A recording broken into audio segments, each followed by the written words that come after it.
കർത്താവായ യേശു ക്രിസ്തുവിനെ കുറിച്ച് സാക്ഷ്യം വഹിച്ചുകൊണ്ട് ഇവിടെ എത്തിച്ചേരുവാൻ നിങ്ങൾക്കിടയായതിൽ ഞങ്ങൾ കർത്താവിന്റെ നാമത്തെ സ്തുതിക്കുന്നു, സ്തോത്രം ചെയ്യുന്നു. ഞങ്ങളുടെ സുവിശേഷ സന്ദേശ യാത്രയിൽ ഞങ്ങളുടെ പ്രസംഗ വിഷയം ഞങ്ങൾ ഉൾപ്പെട്ടു നിൽക്കുന്ന സഭയെ കുറിച്ചുള്ള ഒരു പ്രസംഗം നടത്തുക. ഞങ്ങളുടെ സഭയുടെ ഒരു പ്രസംഗമായിട്ടല്ല, ഞങ്ങൾ രക്ഷിച്ചവനാകുന്ന കർത്താവായ യേശു ക്രിസ്തുവിന്റെ സുവിശേഷത്തിന്റെ സന്ദേശമാണ് ഞങ്ങളുടെ പ്രസംഗ വിഷയമായി ഞങ്ങൾ ഓരോ നഗരങ്ങളിലും പ്രസംഗിച്ചു വരുന്നത്. കർത്താവായ യേശു ക്രിസ്തുവിനെ കുറിച്ചുള്ള സന്ദേശം മനുഷ്യവർഗത്തിന്റെ പാപത്തിന്റെ പരിഹാരത്തിനു വേണ്ടി സ്വർഗമഹിമകളെ വെടിഞ്ഞ് ഭൂമിയിൽ അവതരിച്ചു.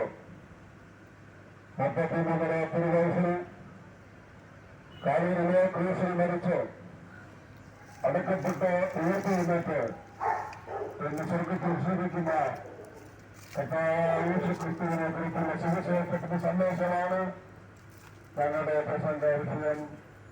കർത്താവായ യേശു ക്രിസ്തു കഴിഞ്ഞ 2025 വർഷങ്ങൾക്ക് മുമ്പ് ഭൂമിയിൽ വന്ന് 33 വർഷം ജീവിച്ച് വരെയും ഭൂമിയിൽ ജീവിച്ചു.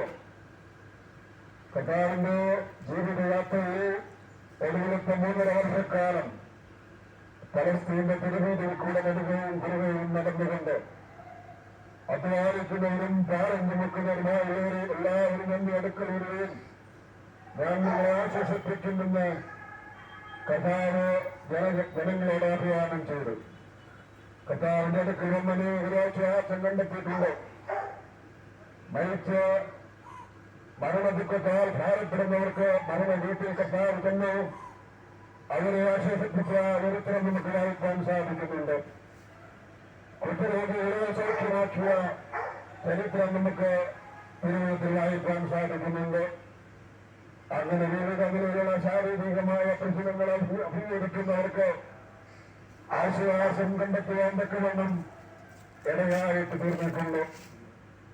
കർത്താവായ യേശു ക്രിസ്തുവിന്റെ ജീവിതയാത്രയിൽ ജീവിതത്തിൽ തകർന്ന ജീവിതങ്ങൾക്ക് ആശ്വാസം കൊടുത്തു, സമാധാനമില്ലാത്തവർക്ക് സമാധാനം കൊടുത്തു, ജീവിതത്തിലെ വിവിധ പ്രശ്നങ്ങൾ അഭിമുഖീകരിക്കുന്നവർക്ക് ആശ്വാസം പകർന്നു.